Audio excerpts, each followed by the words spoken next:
Seems rather odd. Oh, wait, are we? Yep. Welcome to Wandering About Wyoming.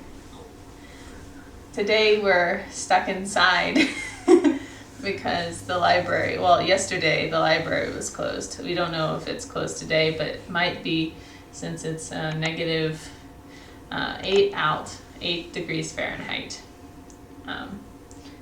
This is our podcast, and by podcast I mean vlog.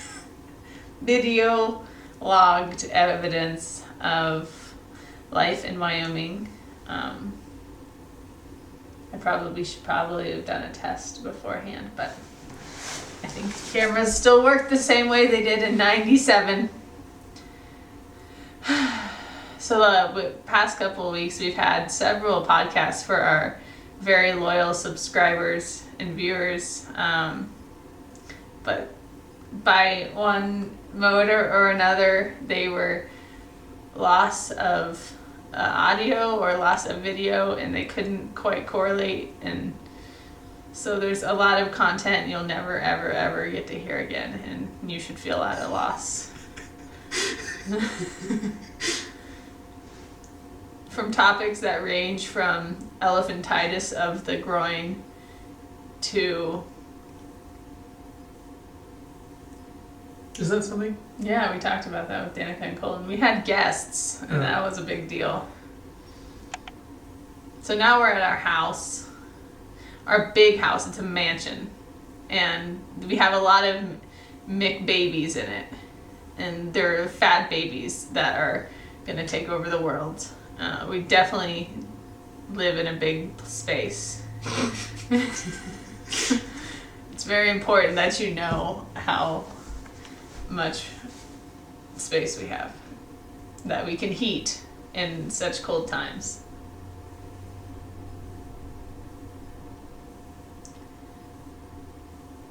How's your day? Pretty good. Yeah, I've been having a good day too. Some things we wanted to talk about in the episode that was supposed to be planned for tomorrow, which I guess is planned for today, and you can tell that this is really well planned, is to read things from the Wyoming Almanac, which is up there, so I'll go get it. And I wanted to catch up on catch him up. some things that we'd said in the previous episodes, but those episodes were missed due to data loss and so on. But the basic thing that I found interesting is that it appears that there's no laws of Fish and Game to address spearfishing when you are not underwater. And boating. I guess. And floaty boaties, motorized boats. That's an information toid you found out. Right. So what counts as a watercraft, according to Wyoming Fish and Game, is any thing that floats that has a water jet propulsion engine used to propel it across the water. So this is the Wyoming Almanac from 2015, gifted to me by one very live geologist who gave me a few, I probably should name drop, a few geology books to read through. This isn't a geology book, but it's just as important. I'll probably bleep out his name. I should probably bleep out his name. He's still living, so it's not like, so he cares. Okay. So we're going to turn to a random page in the Wyoming Almanac, and I'm going to read you some interesting facts, but I'm not going to pre-read it because then it would just be me here reading silently. And then I'm going to hand it over to my co-host, Water McNuds, and he's going to read something for you. So I guess the page that I turned to is the descriptive passages about Wyoming. How lovely. from a one Antoine Larocque. Definitely sounds American. In the Frontier Omnibus, written in a journal entry in 1805. I think I have to use a French accent. The water from this river, Clear Creek, which comes from the mountains a little way off, is clear, excellent, and very cold. While that of the Powder River is so muddy that the savages have to hollow out a place on the bank in order to procure water for drinking.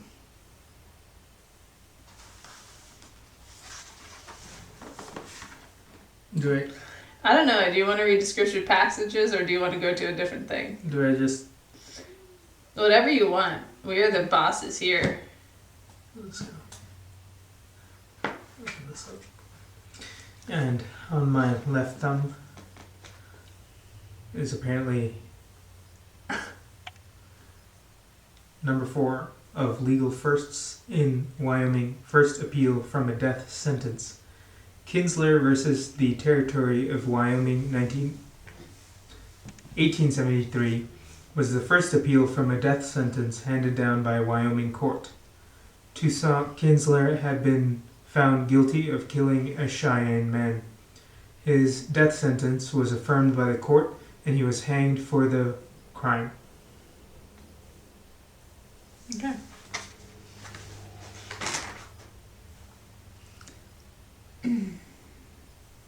State symbols.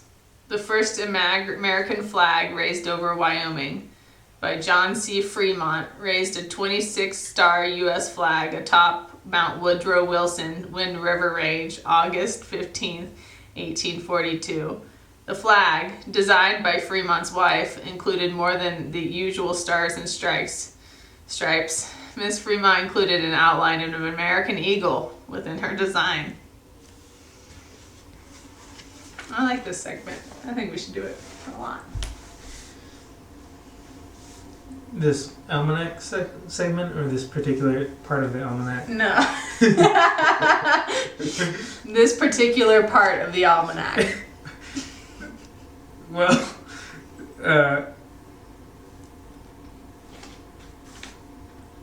streets and highways. Wyoming streets with unusual names. Straight and Narrow Drive in Evanston, that's number 1. Obi-Sioux in Worland is number 2. And Hogeye in Gillette is number 3.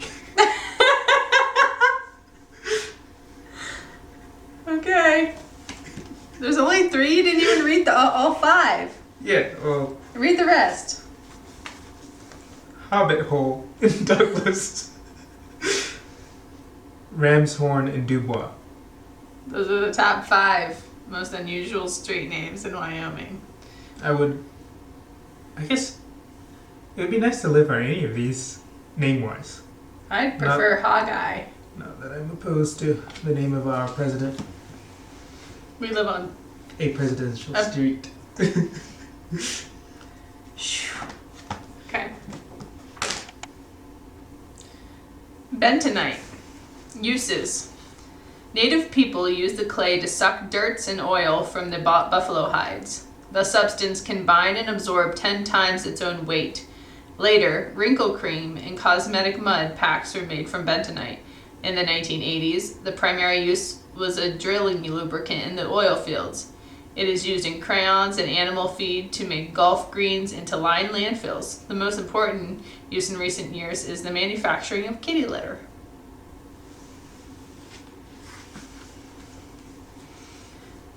I've put this clay definitely on my face before and it made me break out in a red rash. But they sold it as Aztec stuff. Well, significant Wyoming buildings made of logs. 1. Gymnasium, Cowley. Built by the Public Works Administration in 1936. As the community building, it is made of logs cut in the prior mounds. 2. Wilson Cabin, Lusk, the small cabin donated to the DAR. Department of Agricultural Resources? I have no idea. Hmm. Was moved to the city park and dedicated October 10th, 1929. It is one of the oldest buildings in Niobrara County, built by the pioneer Wilson family about 1880. That's not that long ago. 3. Old Timers Cabin, Douglas. The log structure was built by popular subscription in 1926 on the grounds of the Wyoming State Fair. Okay. Number 4. Old Faithful Inn, the biggest log cabin in the world. It was built in 1902 for $200,000 in 1902. Monies. I've been there. So that there's cabins. Is it big? It's pretty big.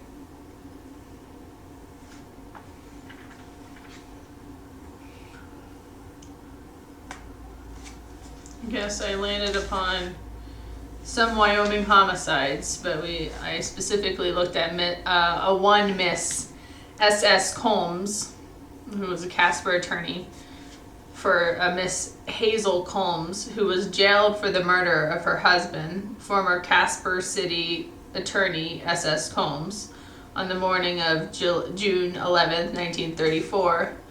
The bullet-riddled body of the prominent Casper attorney was found at the wheel of his automobile, to one side of the road with a view of their ranch house.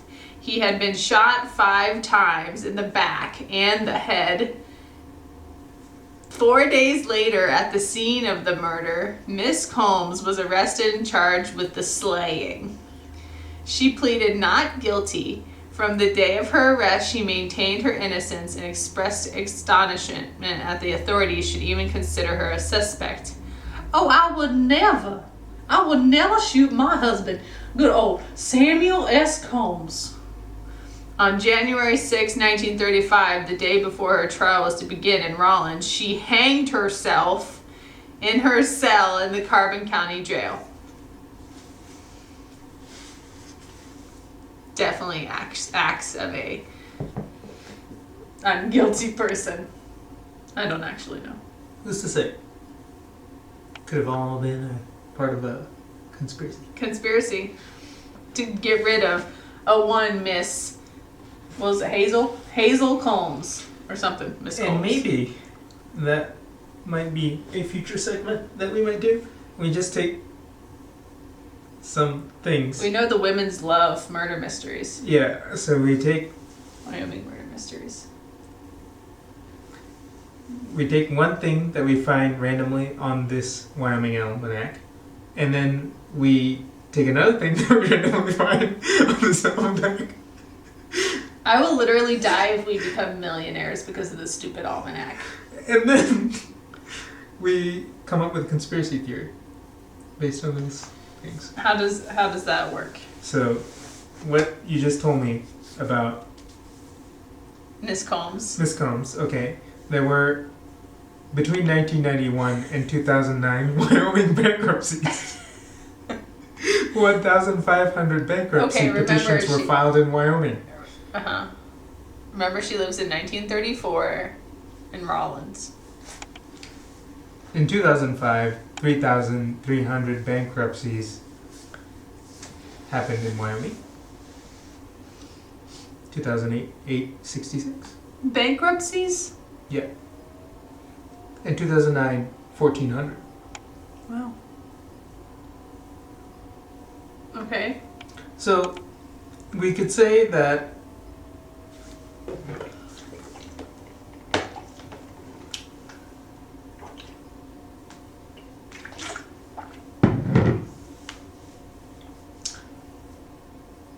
some bankers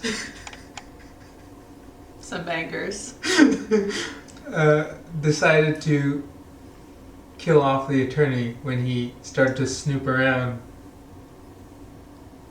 some land. Wow. We'll go.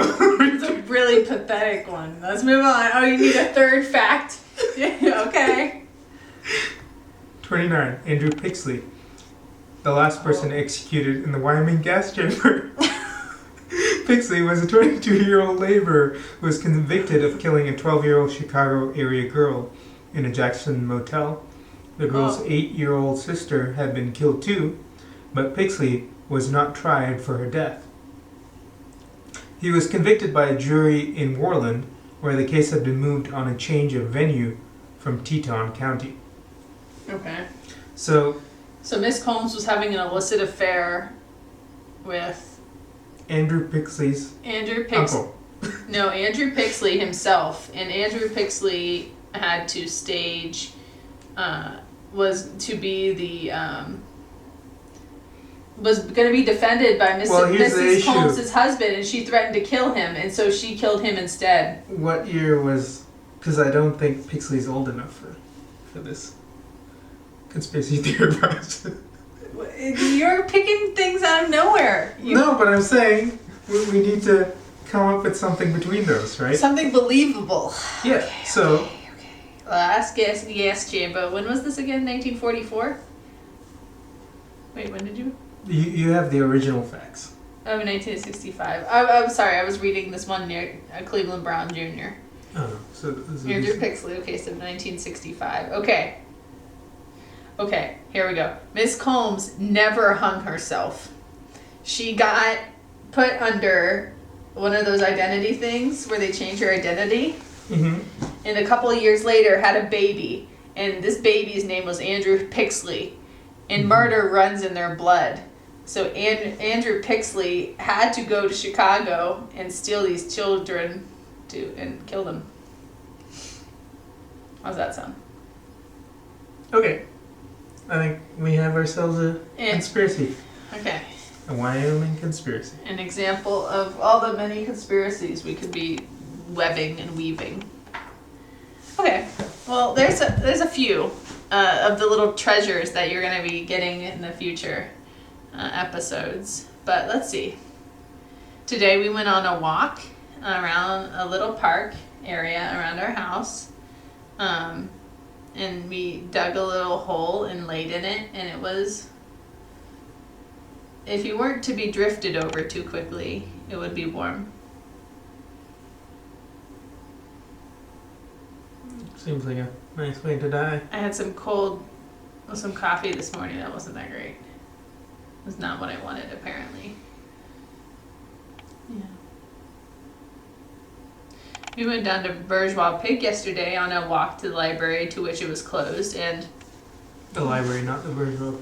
Yeah, the library was closed, not the Bourgeois Pig. They are open 7 days a week from 7 a.m. to 5 p.m. We don't know.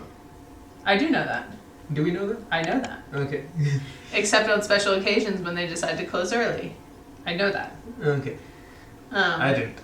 Well, I look at that stuff. And I had the purple elegance tea or something. Purple enchantment. I don't know. Some purple tea that was herbal, and it was really lovely. And you got Sassafras fog. the sassafras fog, which I thought was really lovely as well. Yeah, it was a delight. But U2 played, and I forgot how good some U2 songs are. I didn't even register that U2 played. It was on that the radio. It was that one song that I was just like, man, this is a really underrated song, and you're like, well, I guess it's not. Mhm. Yeah, I don't remember it now. But it happened. But it happened. I was like, this song's so good. And that's Wandering About Wyoming for today. Hopefully this has sound that goes well with this video.